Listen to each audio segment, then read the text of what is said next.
Ibnu Arabi 1165–1240, yang nama lengkapnya adalah Muhyiddin Abu Abdullah Muhammad bin Ali bin Muhammad bin Al-Arabi Al-Hatimi Al-Tai, adalah seorang sufi, filsuf, dan ulama besar Islam yang lahir di Murcia, Spanyol Muslim, Andalusia, pada tahun 1165.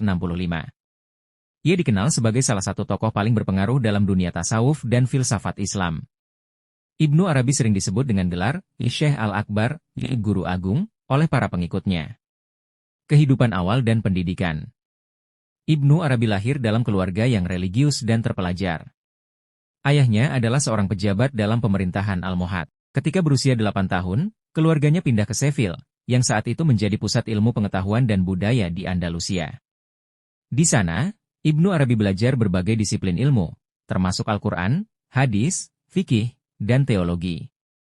Pada usia remaja, ia mengalami pengalaman mistis pertama yang kemudian membawanya ke dunia tasawuf. Perjalanan ilmiah dan spiritual.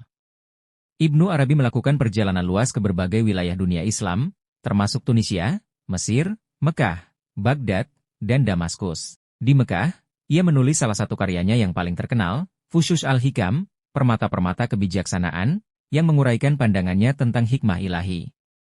Ia juga dikenal karena menulis Al-Futuhat Al-Makkiyah, pembukaan Mekah, sebuah karya ensiklopedis yang mencakup teologi, kosmologi, spiritualitas, dan panduan praktis untuk kehidupan sufi. Pemikiran dan ajarannya.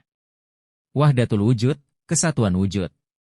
Ibnu Arabi mengembangkan konsep ini, yang menyatakan bahwa pada hakikatnya, semua wujud berasal dari Tuhan dan kembali kepadanya. Tuhan adalah realitas sejati, sedangkan dunia adalah manifestasi darinya. Insan kamil, manusia sempurna. Ia memperkenalkan gagasan bahwa manusia ideal adalah cerminan sempurna dari Tuhan, yang menjalankan peran sebagai khalifah di bumi. Cinta ilahi. Ibnu Arabi sangat menekankan cinta sebagai inti dari hubungan manusia dengan Tuhan. Baginya, Tuhan menciptakan alam semesta karena cinta, dan tugas manusia adalah kembali kepadanya melalui cinta.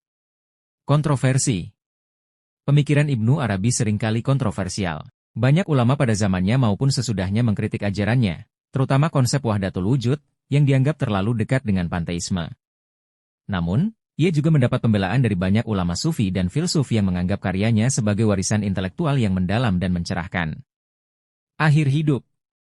Ibnu Arabi menetap di Damaskus pada tahun-tahun terakhir hidupnya dan meninggal pada tahun 1240. Makamnya di Damaskus menjadi tempat ziarah hingga kini. Warisan. Ibnu Arabi meninggalkan puluhan karya, dengan lebih dari 300 naskah yang dikaitkan dengannya. Ia menjadi inspirasi bagi banyak tokoh sufi setelahnya, termasuk Rumi, dan gagasannya terus memengaruhi pemikiran tasawuf di dunia Islam hingga saat ini.